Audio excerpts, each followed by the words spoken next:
C'était une mission que j'avais compris que ça allait être une mission très difficile, avec très peu de communication. Il faut savoir que dans ces cas-là, et là je pense que pareil, toutes les femmes vont se reconnaître, hein, on vit greffé à son téléphone.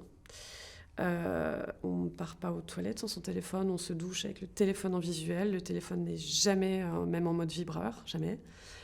On répond à tous les coups de fil, quels qu'ils soient, surtout si on ne connaît pas le numéro de téléphone. Donc je vous laisse imaginer les démarcheurs téléphoniques que j'ai pu avoir pendant cette période. Je répondais à tout le monde en espérant que... Au bout de 3 mois, c'était le réveillon du 24 décembre. Je pose mon téléphone sur mon assiette face à moi, hein, l'assiette vide. Et à un moment, on m'offre un cadeau, alors je m'éloigne 15 secondes. Pourquoi ? Comment ? Je ne sais pas. Je n'ai pas entendu la sonnerie de mon téléphone. Il y avait du bruit, de la musique, bon. Et en fait, je suis arrivée au moment où l'appel s'est terminé et j'ai compris que c'était lui. J'ai compris que c'était lui et je me suis littéralement effondrée parce que ça faisait vraiment, vraiment un moment que j'attendais d'avoir de ses nouvelles, que j'espérais entendre sa voix.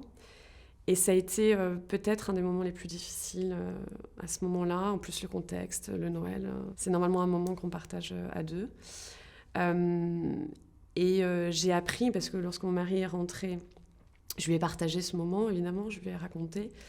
Il m'a dit que pour lui, ça avait été terrible, et peut-être que ça a été encore plus terrible pour lui, parce qu'il a su, au moment où l'appel a échoué, il n'y a pas de deuxième essai dans ce moment-là, c'était un one-shot. Hein. Il a essayé, ça n'a pas marché.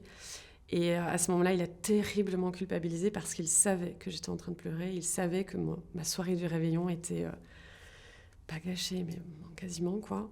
Et il a terriblement mal vécu ce moment parce qu'il s'est dit que pour nous deux, ça avait été un très mauvais moment et qu'il me savait en train de pleurer à ce moment-là.